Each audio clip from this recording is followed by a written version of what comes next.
While the Ryzen 9 9900X is by no means an inexpensive CPU, it's a great starting point for a value-focused build. If you do a bit of video editing, coding, or 3D work alongside gaming, then it's a better choice than something like a 9800X3D, which mainly targets gaming. It also helps that the 9900X is cheaper than the 9800X3D. Of course, just because it's cheaper doesn't mean I'm going to skimp out on the rest of the components. To kick things off, I chose the ASRock X870 Pro RS as the motherboard. Since this board has an X870 chipset, it has features such as PCIe Gen 4, USB 4, and Wi-Fi 7. On top of those features, it has a sleek white PCB, gigantic silver-white heatsinks, and 3 M2 slots. One of those M2 slots supports PCIe Gen 5, and so does the first Y16 slot for the graphics card. For power delivery, we have a 17-phase VRM configuration, protected by an enlarged heatsink armor. You also get some subtle RGB lighting under the bigger M2 shield at the bottom. Finally, it supports 256 GB of DDR5 memory at up to 8,000 megatransfers per second. Speaking of which, for memory, I went with the G.Skill Trident Z5 RGB 32GB kit. This kit features DDR5 speeds of 6,400 megatransfers per second with a 32 cast latency. It's fast, the RGB implementation is glorious, and the price isn't too bad for a high-end DDR5 kit. The 32GB kit capacity will be more than enough for games, and it won't limit productivity either unless your workload is heavily demanding in terms of memory. Moving on to storage, since we're focusing on value here, it's hard to ignore the Western Digital Black SN850X. I chose this drive as the primary storage because it's one of the best PCIe Gen 4 SSDs. It has a reliable DRAM cache, strong sequential read and write speeds, and a competitive price. Considering it's cheaper than the Samsung 990 Pro while delivering similar levels of performance, it's a no-brainer purchase. The 9900X is highly power efficient, but being a high-end chip, it can run hot at times. This is why I decided on the Arctic Liquid Freezer 3 A-RGB as the CPU cooler of choice.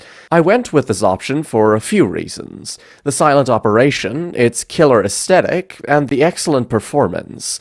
This AIO features a 360mm radiator with 3 RGB-enabled 120mm fans.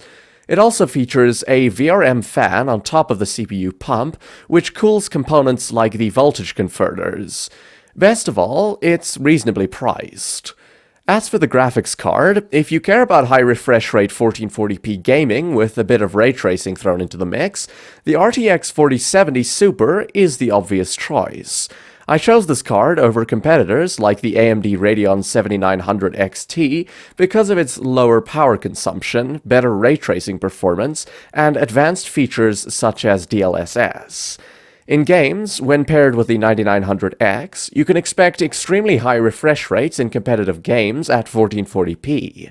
If you have a high refresh rate 1440p monitor, this is a match made in heaven. It can provide a stable 60 FPS experience with ray tracing at max settings, thanks to a little help from DLSS.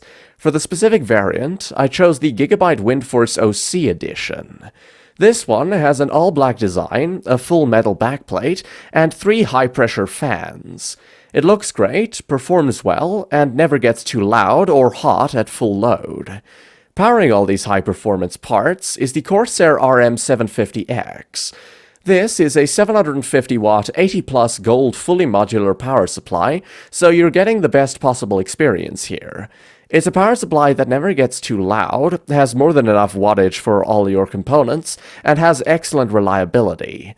It's a bit better than the RM750E line, which tends to be a bit noisier. Finally, all these components sit inside the Corsair 4000D airflow case. It's a well-regarded case with a focus on airflow, as the name implies, and on ease of building. You get a front mesh panel for excellent airflow, ample space for components to breathe, and excellently organized cable management options. All in all, this is quite a high-performance build that doesn't sacrifice anything. It'll be more than enough for 90% of the users out there, and only the ones who want to experience 4K gaming with ray tracing will feel the need for more power. For everyone else, and with a cost of around $1,700, this is a machine that won't disappoint if you care about high refresh rate gaming and demanding productivity tasks. Thanks for watching. I hope my suggestions have inspired you to build your own Ryzen 9 9900X PC. Remember, you can check the prices for each component mentioned in the description below. And if you're interested in more PC building suggestions and hardware reviews, be sure to check out more of my videos. Before you go, please don't forget to like this video, subscribe to stay updated, and let me know your opinion and suggestions in the comments. See you in the next one.